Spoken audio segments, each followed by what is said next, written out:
video tiene suficiente apoyo, les gustaría que hiciera suma y análisis a Daredevil de 2003, la película protagonizada por Ben Affleck. Que sí, debo confesarles que este es mi gusto culposo.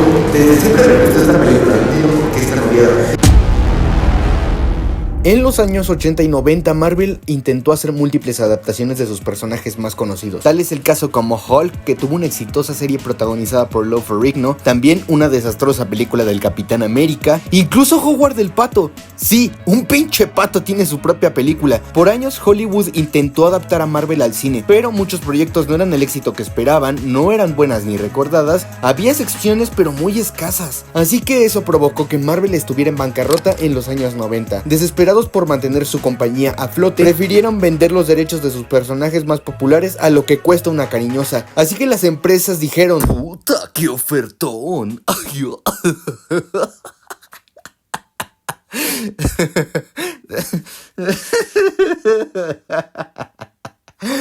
Ya, perdón, es que tenía ganas de hacer ese pinche chiste. Ya, ok, seguimos. Por ejemplo, Universal tiene a Hulk, 20th Century Fox tiene a los Cuatro Fantásticos y X-Men, y Sony tiene a Spider-Man, que es el caso más conocido, ya que, pues, sí, Sony es un pinche hambreado. Pero antes de eso, en 1997, este hombre, Mark Steven Johnson, confesó que era muy fan del personaje de Daredevil desde muy joven. Así que él se interesó por llegar a conseguir una adaptación de su personaje favorito. Una narrativa diferente en los cómics, más cruda, con un enfoque más darker y adulto. Aquí entra un conflicto muy importante. Mark dijo: ni pedo loco, chingue su madre, hagámoslo. Con Chris Columbus como guionista y posible director. Aún así, el estudio no estaba muy seguro de aprobar este proyecto. Y Fox solo se interesaba por el dinero y creían que una película sobre un personaje que por años tuvo bajas ventas, y no fue hasta años después que alguien milagrosamente lo salvó con un cómic e historia que es la mejor de toda su trayectoria, aún así era desconocido. El proyecto estaba en cuerda floja, estaba por considerarse su cancelación. Pero en 1998 hubo un cambio muy importante para Marvel. Bienvenidos sean todos a este video. Hoy hablaremos sobre la película injustamente odiada de Daredevil. Cómo un estudio lo dejó morir por el dinero. Así que tráete dos botanas, ponte cómodo, apaga la luz y disfruta este video. Yo soy ANZM.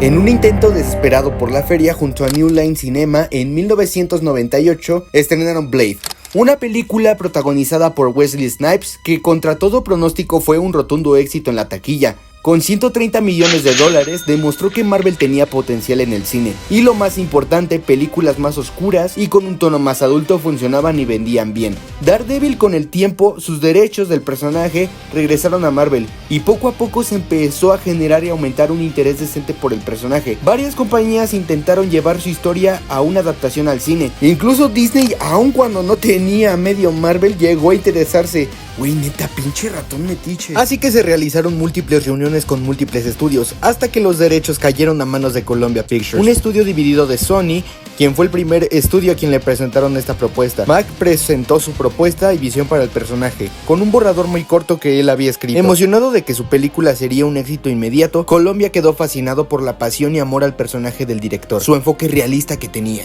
Pero antes de aceptar, Columbia le pidió a Mark que desarrolle más el borrador que presentó posteriormente. Él dijo: órale putos, culos y no, y puso manos a la obra, escribiendo más a fondo su historia y profundamente inspirada en la obra Born Again de Frank Miller. Un Daredevil oscuro, violento y muy dramático. Quería plasmar unas vibras de un thriller urbano rozando una historia de crimen, pero sin embargo cuando terminó el guión y Columbia lo leyó, su esperanza se desvaneció. No estaban seguros de que esta película con un tono tan serio y crudo podría atraer al público general, así que optaron por mandar a la mierda el proyecto y los derechos del personaje, y otra vez Daredevil no tenía filme. Pero ahora, New Regency con Fox otra vez vieron el potencial del proyecto, y gracias al éxito masivo de la película X-Men del año 2000, una clara muestra de que los superhéroes tenían potencial en el cine si se tiene buena escritura, manejo de los personajes y sobre todo fidelidad. Y sin perder tiempo pidieron recuperar el guión original de Mark, pero este no solo quería escribir la historia, sino que también dirigirla. Pero había un pequeño problema en ese entonces. Johnson aún no era un director de cine y no tenía nada de experiencia, y lo poco que había hecho había sido un fracaso. Pero directamente él fue a convencer a Avi Arad, el jefe de Marvel en ese entonces, que era el indicado para dirigir esta película. Su expertismo y amor al personaje fueron clave para que le dieran aprobación al proyecto. Una de las mayores desventajas iniciales es que el estudio tan tacaño le dio un presupuesto muy bajo de 40 millones. Muy poco para el filme con el que este cineasta soñaba. Con miedo de que fuera un fracaso por tan bajo dinero, tuvo que reescribir el guión ajustándolo a las limitaciones que el estudio le dio. Ahora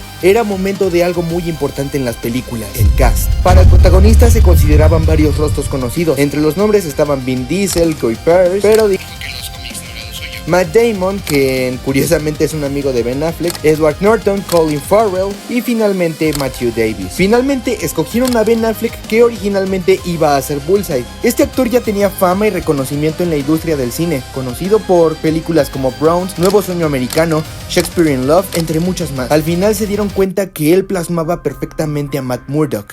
Para Electra Natchios se consideraron un montón de rostros: Kate Winslet, Penélope Cruz, entre más. Al final optaron por la increíble y sexy Jennifer Garner. No solo necesitaban un rostro lindo, Jennifer era conocida por su capacidad atlética, algo muy importante para el personaje. Su habilidad actoral para las escenas de acción cautivó al público, demostrando que era la indicada para una de las mejores guerreras de Marvel. Para Foggy Nelson, Seth Rogen hizo casting, pero el director le dijo que era muy joven. Y quien tuvo finalmente el papel fue Jon Favreau, que, por si no conoces este rostro, es el director de las películas de Iron Man, Satura, y también es Happy Hogan en el universo cinematográfico de Marvel. Y no solo eso, posteriormente demostró una muy buena amistad con Ben Affleck. Y el caso más sonado y conocido que causó una controversia en su tiempo, Kingpin, el antagonista de esta historia, nuestro villano, era difícil de adaptar a este personaje. Tenía que demostrarse imponente, aterrador, enorme y despiadado. Y era difícil plasmar un físico así en la gran pantalla, hasta que llegó este máster, Michael Clark Duncan, un actor cuya estatura encajaba perfecto con el rey del crimen. Pero aún así el estudio le pidió que aumentara de peso para aumentar la magnitud del personaje. Duncan aceptó, ahora sí, ganando todo el aura de Kingpin, un personaje que no solo es temible por su tamaño, sino también por su complejidad y humanidad. Y bueno, el último pero no menos importante y mi favorito, Farrell, quien le da vida a Bullseye, no audicionó principalmente para este personaje. Audicionó para Daredevil, no para Bullseye. Cuando empezó el casting, el director Max Steven Johnson y Fox buscaban una estrella para Matt Murdock. Colin Farrell era hot en ese momento también, con Tigerland y Found God. Hizo pruebas para Daredevil, pero vieron que no era el indicado para interpretarlo. Al final eligieron a Ben Affleck como Daredevil y el estudio se quedó enamorado por la audición de Farrell, así que dijeron, este tipo tiene la locura perfecta para un villano. Ahí le ofrecieron a Bullseye y Farrell aceptó. El casting y la producción de la película estaban en marcha, con entrenamientos profesionales para plasmar toda la esencia de los personajes y sets en construcción, muy fieles a los de los paneles. A Mark solo le faltaba algo muy importante para el superhéroe: su traje, el símbolo, la cara, su alter ego. Buscando algo tan fiel pero a la vez realista, quería que el personaje fuera sacado de los cómics. Jeans y una chaqueta de cuero. Para esto Mark era un vil insulto al personaje. Él quería plasmar lo que el diablo de Hell's Kitchen era, un símbolo de justicia. El clásico traje rojo para él era una extensión de lo que es Matt Murdock. El estudio no estaba convencido y aquí comenzaron a aumentar las discusiones que se extendieron a largo plazo. Se presentaron muchísimas variantes del traje durante 8 meses. Ninguno podía transmitir lo que Mark quería. Se comenzó a considerar que el traje era imposible de adaptar, hasta que luego de miles de pruebas en el traje, fue diseñado a la medida para Affleck, quien al estar muy comprometido con el proyecto tuvo que meterse a un molde de su propio cuerpo entero. El resultado final capturó la esencia de Daredevil perfectamente. Mientras tanto, Affleck se preparaba física y mentalmente para interpretar al mejor acróbata y antihéroe de todo Marvel. Su dedicación al personaje no tiene riendas. El director le pidió a Affleck que reflejara de manera auténtica la discapacidad de Murdock, por lo que decidieron trabajar con Tom Sullivan, un consultor no vidente. Sullivan le enseñó a moverse para plasmar cómo vive un ciego, capturar la esencia de un hombre que depende de sus otros sentidos, y Ben llevó su compromiso al pico cuando empezó a usar lentes de contacto especiales para mostrar la ceguera en los ojos de Matt, y que verdaderamente obstaculizaban su visión. Esto le ayudó bastante para desarrollar los movimientos de un hombre que no ve, pero sus sentidos están muy aumentados y no necesita una visión. Alguien que tiene su propio sistema de radar en la cabeza. Cada entrenamiento se volvía más desafiante, ya que Affleck debía ser literalmente Daredevil, aprender a usar sus otros sentidos estando cegado, lo que le da una profundidad hermosa al personaje. Ese esfuerzo no solo fue físico, sino también psicológico, ya que tuvo que experimentar con sus propios movimientos y reacciones cómo cambian al no tener vista, lo que le permitió dar una interpretación más auténtica de nuestro abogado favorito. Otro de los retos fue el diseño de Bullseye, el asesino más querido de Marvel y un archienemigo mortal de Daredevil en los cómics. Tiene un traje azul y blanco. Los diseñadores empezaron a trabajar en su adaptación. No era el mismo caso que Daredevil, ya que si bien el traje es increíble e icónico en los cómics y se ve bien en los cómics, adaptarlo a un live action era complicado. Podría verse muy caricaturesco y ridículo. El estudio se negaba a adaptar ese look tan llamativo, diciendo que no encaja en la película con un tono tan realista y oscuro. El estudio decidió darle un atuendo más callejero y realista, más sombrío. Lo más llamativo de este diseño era la cicatriz de la frente, dándole una imagen más peligrosa y brutal al personaje, acorde al tono de la película y la brutalidad del personaje, obviamente.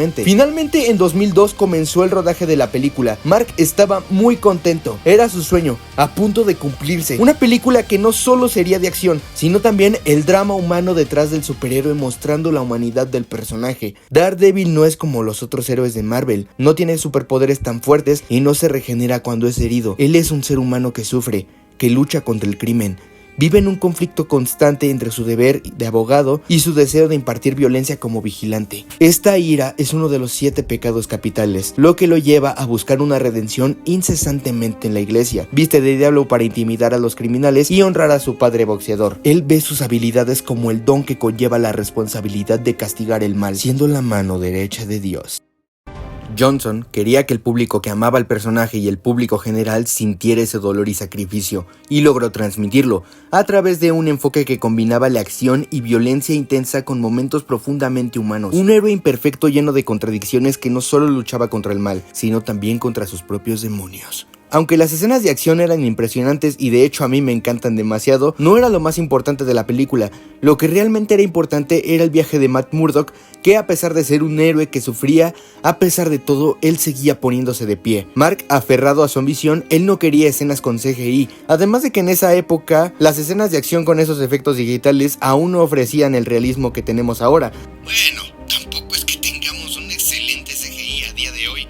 Para él era muy importante y símbolo de que las escenas de pelea tuvieran impacto genuino y fueran muy fieles a los cómics, por lo que prefería filmarla con actores reales, sin intervención de efectos especiales.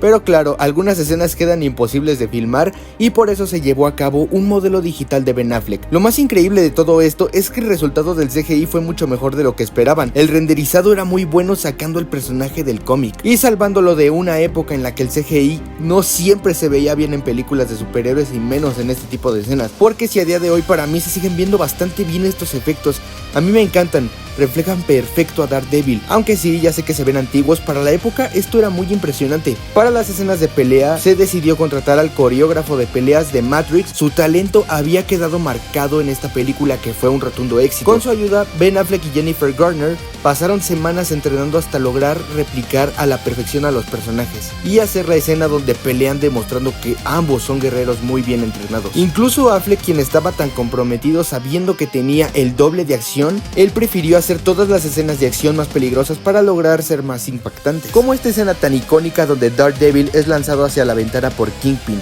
Affleck no quería que el personaje dependiera de solo efectos visuales, él deseaba realmente sentir la acción. No escatimó en esfuerzo ni dolor. Con su compromiso físico y apoyo del cast, lograron un nivel de autenticidad que fortaleció aún más la conexión emocional de la película. Pero recordemos que era el año 2002 y se estrenó la película de Spider-Man, la cual sobra decir que fue un éxito masivo, y el estudio finalmente llegó a aumentar el presupuesto de la película. Con $4 millones, esto era una oportunidad que no se podía desperdiciar, pues se añadieron escenas que no estaban en el guión original, escenas que no podían filmar antes, pero también vino consigo una mayor intervención del estudio. Comenzaron a revisar el guión y lo que ya se había filtrado, exigiendo cambios a uno de sus mayores conflictos, y era el traje. A pesar de que ya se había decidido que este sería el definitivo, el estudio insistió en cambiarlo a negro para evitar cualquier similitud y confusión con Spider-Man. Y todo esto con un rodaje que ya estaba por finalizar. Mark defendió su película y mantuvo el color rojo, pero se oscurecieron varias escenas al punto de que en muchas escenas de la película casi no se nota que el traje es rojo. ¿Pero crees que Fox paró de mamar ahí? ¡No! También pidieron que se cambiaran los apellidos de varios personajes haciendo referencias a trabajadores históricos de Marvel. Esto obligó a regrabar nuevas escenas solo para incluir esos detalles, lo que por consecuencia generó una gran tensión en el rodaje, ya que para terminar la película solo les quedaban 90 días, cuando las películas de ese estilo solían tener un lapso de 150 días. Ben Affleck fue quien más sufrió durante este cambio, ya que sus escenas requerían un gran esfuerzo físico exigiéndole mucho más. Con agotamiento, lesiones y su falta de tiempo para recuperarse, pusieron su cuerpo al límite, pero siguió adelante con el proyecto. Finalmente terminaron de grabar y el resultado fue muy diferente a lo que el director había soñado. Los cambios que el estudio a huevo metió no fueron del gusto para Mark. El drama épico que se había imaginado quedó en el olvido por algo mucho más genérico, pero a pesar de todo, el director terminó la postproducción de la película y se la presentó al estudio, la cual su opinión no era nada buena. ¡Por un demonio, lo que faltaba!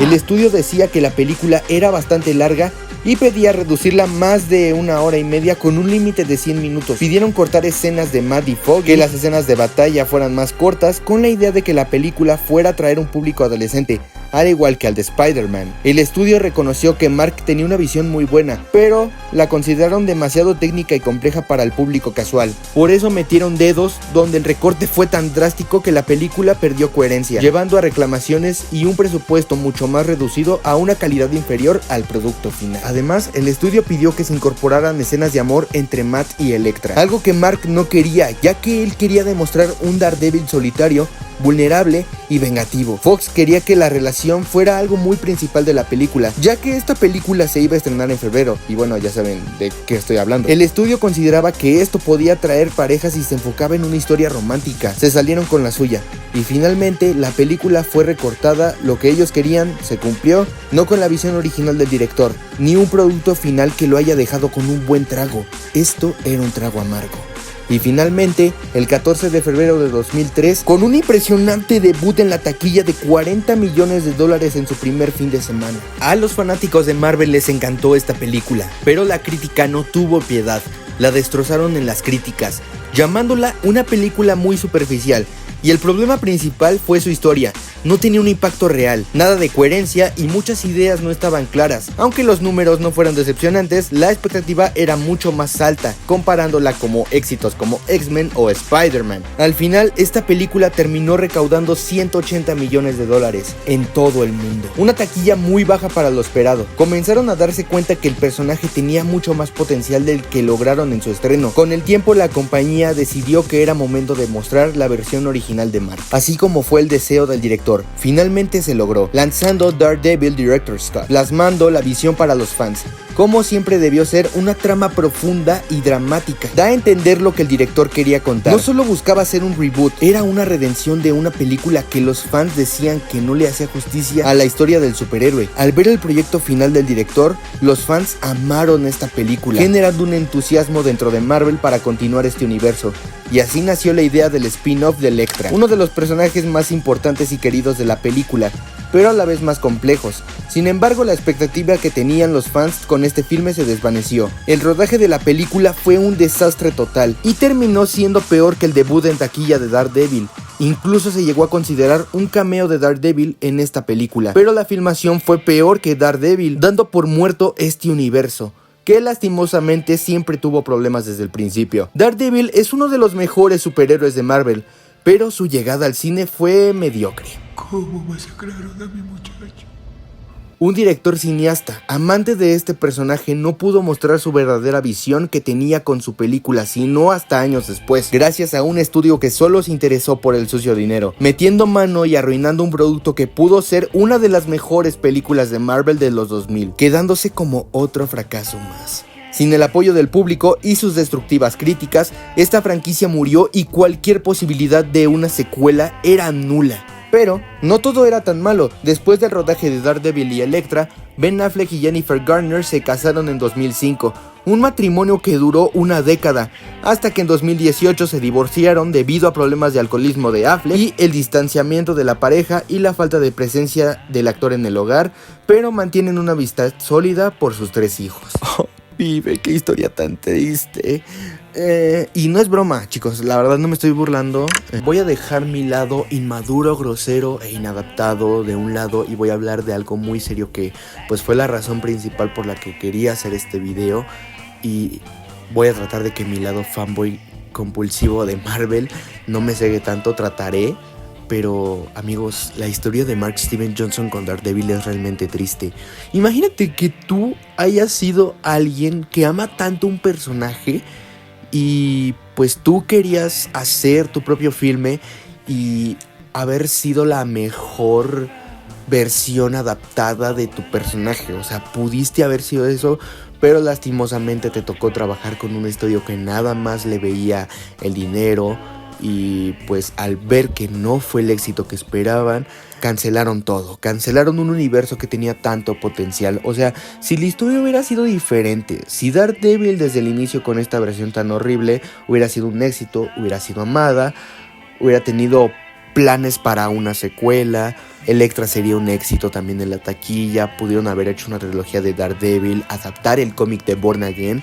Porque bueno, aunque la película no es una adaptación, como les dije, de Born Again, a mí sí me llegan las vibes de esta película y por eso es que la amo demasiado. Tanto la versión del director y la versión para cines, aunque yo sé que la versión para cines sí es una mierda comparada a Director's Cut. Aunque yo no he visto completa la versión del director porque sí, ahora me entero que es Lost Media porque en YouTube no la encuentro ni en otras plataformas de streaming ni en otras páginas raras. Así que si tú conoces dónde puedo ver la versión del director completa y en una mejor calidad, ya sea en inglés o en español, me da igual, dime para que yo en el próximo video pueda comprar la versión para cines y la versión del director. Pero me vi algunas escenas para notar que sí, esta película pudo haber sido, y aguántense con lo que voy a decir, pudo haber sido muy similar a The Dark Knight o Watchmen o otra película de este estilo de superhéroes. Y sí, estoy mencionando a 2 de las mejores películas del género de superhéroes. Y ojo, no estoy diciendo que Daredevil de 2003 pudo haberle llegado a los talones a The Dark Knight. No, claro que no. Pero lo que yo estoy tratando de decir es que pudo haber llegado a ser casi igual. O sea, esta película, sin que Fox le hubiera metido dedo, pudo haber llegado a ser una película muy exitosa. Sin llegar a ser familiar, sí pudo haber tenido sus fans. Y bueno, de hecho sí los tiene. Porque bueno, a los fans les gustó, pero pues ya vimos que al público no. Pero, como les dije, si hubiera sido un éxito esta película, el estudio rápidamente en chinga empieza a considerar este personaje como su nueva gallina de huevos de oro. Ya sé, una metáfora rara, pero es triste esta historia. O sea, un universo que pudo haber tenido potencial fue destrozado por este mismo estudio y es algo muy triste.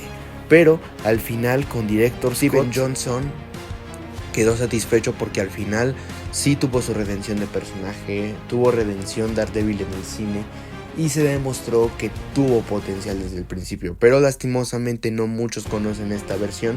Pero yo te pido que si tienes la oportunidad de ver esta versión, porque no sé si está en el DVD también, por favor vela y me dices qué tal, y me dices qué te parece la película original de los cines y la versión del director, y pues ahí podemos hablar. Pero ojo, yo estoy diciendo que esta es mi opinión, así que si tú tienes otra visión sobre esto, no digo que todos los estudios sean malos, claro que no, pero cuando se interesan tanto en un producto porque sabes que te va a sacar dinero, cuando meten mano te desmoronan todo y todo por lo que has trabajado realmente se desvanece.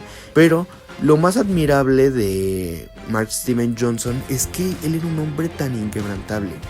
Lo bueno es que finalmente sí tuvo su redención.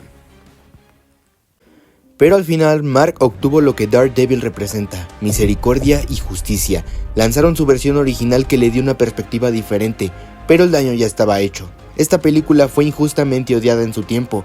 Años después, con el efecto nostalgia, empezaron a notar que la película no era tan mala. Y claro, youtubers empezaron a hacer videos de que no fue valorada en su tiempo y se hacen los nostálgicos. Ahora, con el hype de una película que será un desmadre multiversal, ahora piden que regrese y no dejan de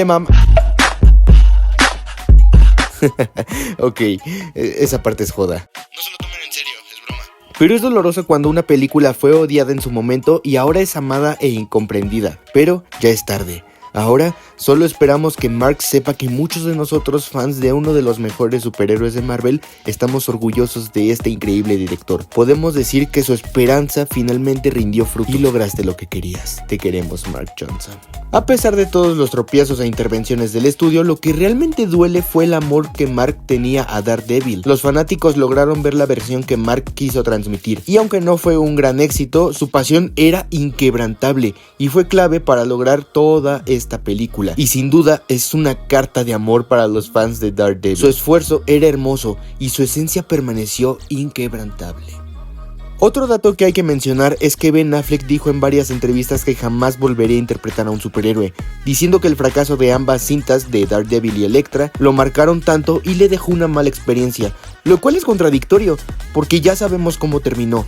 Aunque yo no soy fan del Snyderverse, no niego que él fue un buen Batman, pero no lo explotaron a su máximo potencial y yo sí esperaba una película en solitario de él, pero lastimosamente perdí el interés por este universo con cada película que sacaban y ahora es algo que nunca podremos ver. Y no crean que me estoy olvidando de los summaries, tengo planeado volver a traerlos, pero con Daredevil es un caso muy curioso. En el último video pedí que ustedes vieran VA y me dijeran qué opinan, y funcionó. Además de que sería mucho lore para un video, porque tanto el último video como este video, debo confesar que me extendí a más de 1 hora, pero bueno, tuve que recortar cosas de este video, tuve que recortar el summary que hice, varios diálogos. Y pues terminó siendo esto, porque yo la verdad dije, no, o sea, no valdría la pena hacer el resumen y también este tipo de información, ya sería muy largo y la verdad yo no soy fan de hacer videos largos de 1 hora. Lo que más me importaba era que supieran cómo fue el desmadre de esta película. Entonces, ¿habrá segunda parte? Sí, ¿de qué? Resumiré la versión del director, en qué se diferencia con la versión de cines y cómo genera más impacto, pero eso ya dependerá de ustedes. ¿Cómo le va a este video? Pues veámoslo. Lo averiguaremos. Y antes de concluir con este video tengo algo que anunciar también. Por ahora yo ya no cuento con Instagram. No sé si sabían esta noticia de que están eliminando cuentas masivamente y yo, desgraciadamente para Miley Murphy, Miley Parker, yo fui uno de los afectados que perdieron su cuenta de Instagram, tanto la principal y una privada de, pues, personal. Pero este pinche error de IA o no sé qué carajos está pasando, la verdad yo no sé. Ya no pude iniciar sesión ni apelar y no tengo ninguna posibilidad de hacer otra por ahora, porque las cuentas que estaba haciendo me las eliminan rápido porque piensan que soy un bot. O sea, soy tan impredecible y tan increíble que piensan que soy un bot. Ya la verga Insta. Golpe duro, pero da igual. Por ahora solo estoy en TikTok y en YouTube. Espero que les haya gustado muchísimo este video. Ya saben que si les gustó me pueden regalar un like, compartir con sus amigos y suscribirte a este canal si quieres seguir escuchando mis pendejadas que digo. Espero que les haya gustado muchísimo este video. Ya saben que si les gustó me pueden regalar un like, compartir con tus amigos, al menos así volveré a Insta de alguna manera, y suscribirte a este canal para que no te pierdas ninguno de mis videos. Cepíllense la oruga y bésenme la catacumba. Yo soy IronZM y nos vemos en el próximo video. Se cuidan. Bye bye. I'm Batman, bitches. Can you see myself? Can you see myself? Can you see myself?